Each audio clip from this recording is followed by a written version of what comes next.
Hello friends, welcome to my YouTube channel AV Academy. दोस्तों, मैं हूं श्वेता और आप सभी का स्वागत है मेरे यूट्यूब चैनल एवी एकेडमी के साथ।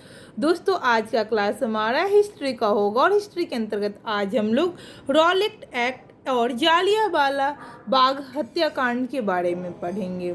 जैसा कि आप लोग टॉपिक ही सुन रहे हैं, टॉपिक से ही आपको मालूम चल गया होगा कि यह क्लास आपके लिए कितना ज़्यादा इम्पॉर्टेंट है, क्योंकि यह क्लास है, इससे रिलेटेड एक आध क्वेश्चन आपके एग्जामिनेशंस में एक क्वेश्चन तो निश्चित है कि पूछता ही पूछता है। अगर आपके एग्जामिनेशंस में हिस्ट्री के क्वेश्चन होंगे तो वहाँ एक क्वेश्चन निश्चित इस क्लास से रहेंगी। तो आप लोग क्लास को अंत तक देखिएगा, बीच में स्किप करने की कोशिश मत कीजिएगा।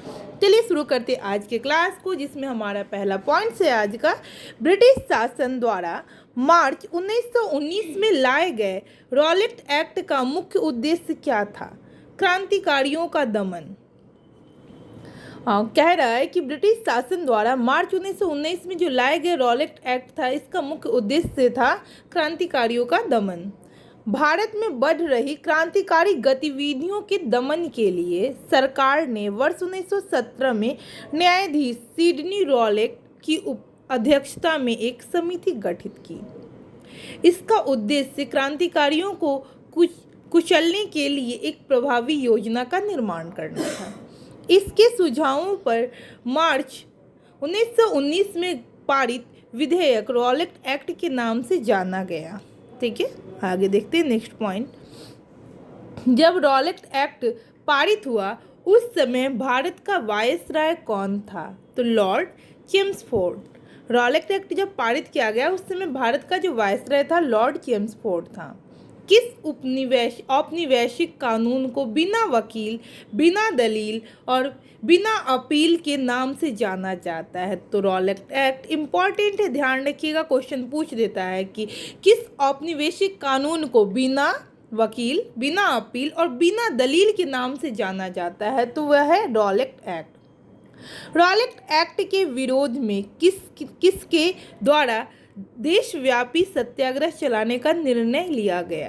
तो महात्मा गांधी द्वारा निर्णय लिया गया था। ठीक है, रॉलेट एक्ट के विरोध में किसने लगान न देने के लिए आंदोलन चलाने का सुझाव दिया था? स्वामी श्रद्धानंदन। अगला देखते हैं पॉइंट्स हम लोग। The anarchical and revolutionary crime act 1919 को सामान्य बोलचाल में क्या कहा जाता है? तो रॉलेट एक्ट कहा जाता है। जालियांवाला बाग नरसंहार के पहले कौन सी महत्वपूर्ण घटना घटित थी? तो रॉलेट एक्ट का पारित होना। अगला पॉइंट है हमारा, पंजाब के अमृतसर शहर में जालियांवाला हत्याकांड कब हुआ था? तो 13 अप्रैल 1919 को जालियांवाला हत्याकांड हुआ था। आगे देखते हैं हम लोग।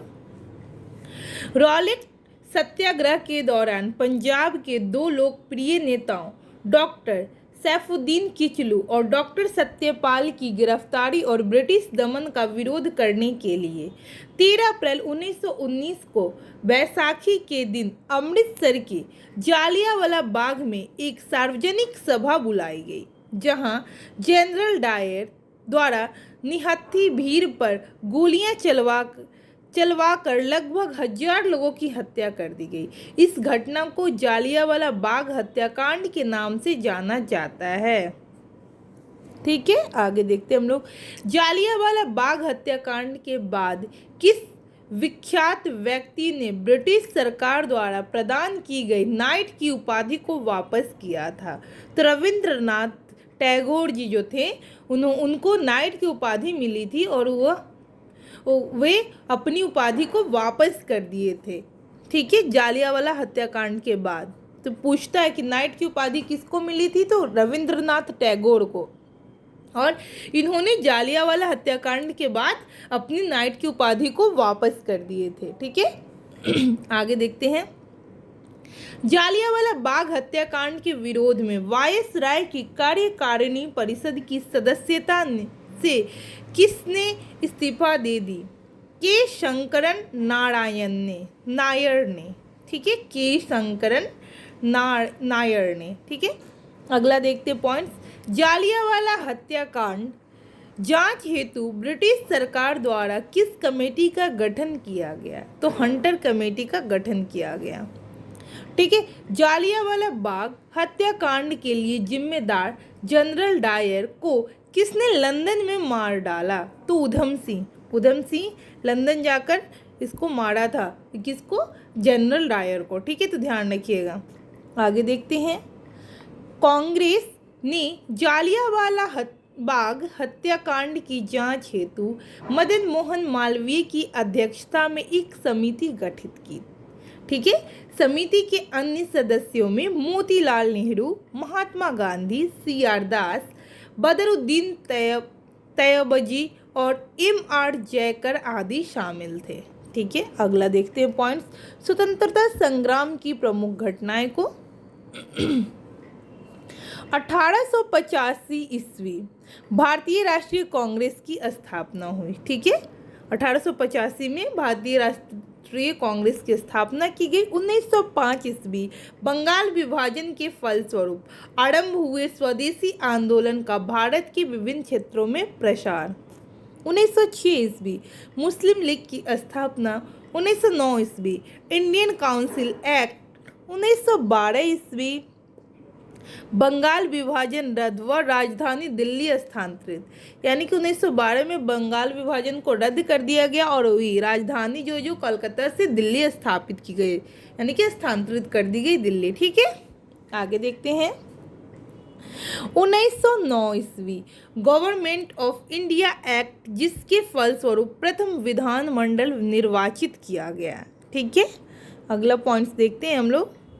1929 ईस्वी भारतीय राष्ट्रीय कांग्रेस द्वारा स्वराज पूर्ण स्वतंत्रता का आह्वान। ठीक है। आगे देखते हैं। 1935 ईस्वी गवर्नमेंट ऑफ इंडिया एक्ट द्वारा विधानमंडल के शक्तियों में विस्तार और निर्वाचन क्षेत्रों में वृद्धि। नेक्स्ट पॉइंट है 1940 ईस्वी मुस्लिम लीग द्वारा पाकिस्तान के निर्माण का आह्वान। 1942 ईस्वी व 1946 ईस्वी। ठीक है। तो 1942 व 46 ईस्वी में भारतीय स्वतंत्रता के लिए समझौते की शर्तों को तय करने में कैबिनेट मिशन असफल।